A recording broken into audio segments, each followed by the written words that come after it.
فاضل اقل من شهرين على كاس الافريقيه، فجايين نتوقع دور المجموعات من كاس الافريقيه. فيلا بينا نخش على الفيديو.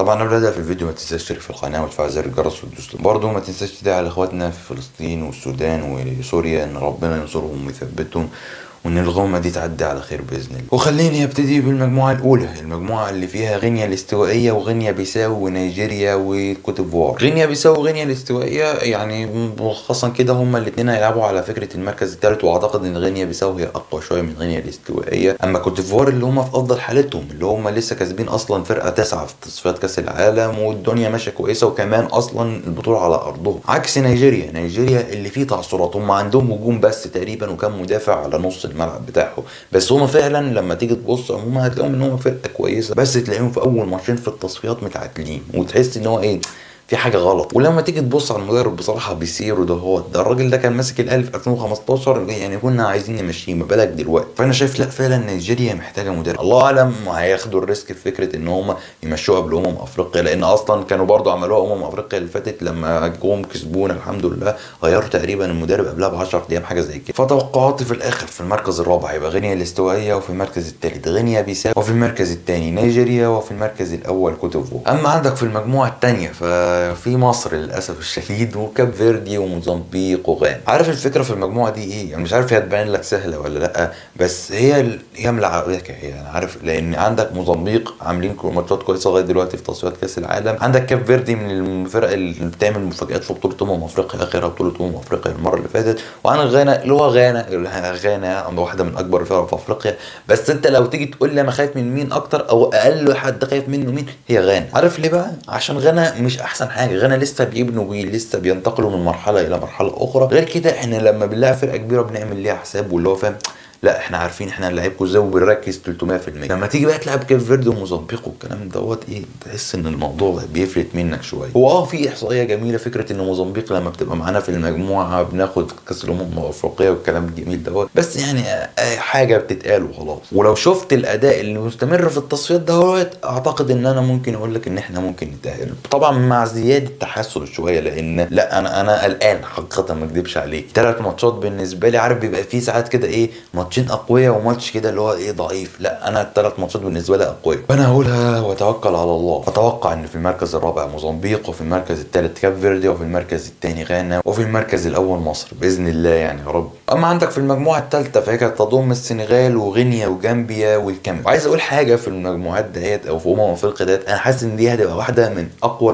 الافريقيه اللي عدت في التاريخ، لان كل مجموعه يا جماعه على الاقل فيها 3 فرق ممكن تعمل نوع. بمعنى ايه؟ بمعنى ان انا بشوف مثلا مجموعه زي ديت لا ممكن كله يتقال، بالذات ان انت بتاخد 4 افضل توالت من 6 مجموعات، فانت كل حاجه محتمله. النهارده بتشوف جامبيا ديت انت ممكن تكون مستقل بيها، بس شوفوا في افريقيا اللي فاتوا كانوا عاملين ماتشات كويسه، تقريبا وصلوا لربع نهائي حاجه زي كده. نفس الكلام على غينيا اللي معاها يعني فرقه كويسه الى حد ما، مع نبي كيتا مع مريبه، يعني ايه الدنيا ممكن تمشي شويه. والكاميرون اللي انت ما تعرفش ولا هم بيبنوا جيل جديد ولا هم فرقه كويسه ولا هم بيعتمدوا على الاسامي القديمه، ما تفهمش، بس هم معاهم منتخب برضو كويس بقياده مبويم والراجل بتاع برين. عندهم برضو ايكامبي على كام واحد في نص الملعب على الدفاع، على اونانا ورا ده اذا كان عايز يجي يعني، فيعني الدنيا بالنسبه للكاميرون كويس. ما عندك السنغال اللهم صل على النبي يعني بسم الله ما شاء الله، يعني اقول لك ايه ولا ايه. فتوقعات في الاخر في المركز الرابع تبقى جامبيا، وفي المركز الثالث غينيا، وفي المركز الثاني الكاميرون، وفي المركز الاول السنغال. قعدت اقول لك مجموعه قويه وهتلاقيها في الاخر 9 6 3 0، اللي هو ما فيش تعادل حتى في النص عشان يتاهل افضل توالد بالغلط ولا حاجه. اما عندك في المجموعه الرابعه فعندك الجزائر وبوركينا فاسو وموريتانيا وانجولا. يا جماعه انا مش فاكر اخر مره كان فيها كاس افريقيا موريتانيا وانجولا كانوا موجودين في الكاس الافريقيه ديت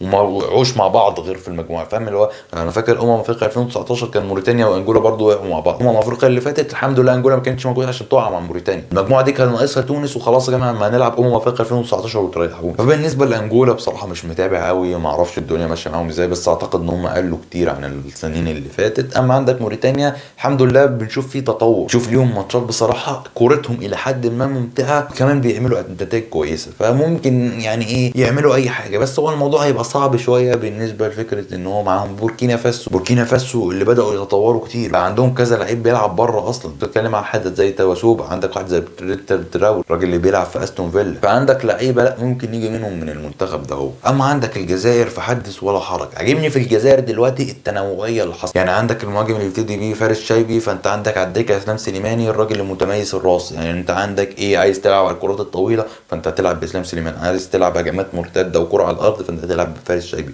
في تنوعيه كده، ده مثال طبعا خط الهجوم، وما بالك بقى بقيه الخطوط. يعني حتى جمال بالماضي هو في حيره فكره يجيب مين ولا يسيب مين. يعني عندك واحد زي اسماعيل بن ناصر، هو يرجع قبل كاس الامم الافريقيه بتقريبا 10 ايام حاجه زي كده، طب هجيبه ولا حرام اكون الظالم حد؟ تعرفش ايه اللي هيحصل. بس المؤكد ان منتخب الجزائر فرقه قويه، والمفروض ان هم يتاهلوا بسهوله من المجموعه. ولكن توقعاتي في الاخر اتوقع ان انجولا في المركز الرابع، وموريتانيا في المركز الثالث، وبوركينا فاسو في المركز الثاني، والجزائر في المركز الاول. اتمنى من موريتانيا ان هي تتاهل على الاقل حتى كافضل توالد، واتمنى الجزائر ما تتعثرش برضه في المجموعه ديت. المفروض ان ايه، من اول ماتشين ان شاء الله يكونوا ضمنوا التاهل. اما عندك المجموعه الخامسه فهي تضم تونس ومالي وجنوب افريقيا وناميبيا. وانا بصراحه يا جماعه عشان ما اكدبش عليكم، انا ما اعرفش انا حسبتهم ولا ايه، بس انا هقول الصراحه، انا لما كنت بتفرج على القرعه وكنت بتفرج عليها لايف، انا قلت تونس فاهم هتلبس في اسهل مجموعه، اللي هي كانت المجموعه الاخيره يعني اللي هي بتاعت المغرب اللي هنجيلها. لما لقيت تونس هتلبس في اقوى مجموعه انا استغربت بصراحه. هتقول لي ليه؟ اقول لك يا عم افتكر كاس افريقيا اللي فاتت واللي قبلها، وافتكر بتصفيات كاس العالم. تصفيات كاس العالم دهيت يعني شوف الفرق اللي معاها ليبيريا وحاجات غريبه، بس افريقيا ديت ما كانوش محظوظين. يعني يا اخي هي مره، ما هي مره يعني ما تبقاش محظوظ عادي خالص. طبعا انت بتتكلم على 3 فرق هم هيضربوا في بعض حرفيا من اقوى 3 فرق عندك في افريقيا حاليا. فطبعا ناميبيا يا جماعه يعني مش هنتكلم عليهم. عندك جنوب افريقيا اللي بيقدموا اداءات كويسه جدا، بيعتمد طبعا على الاسطوره بيرسي تاو. وعندك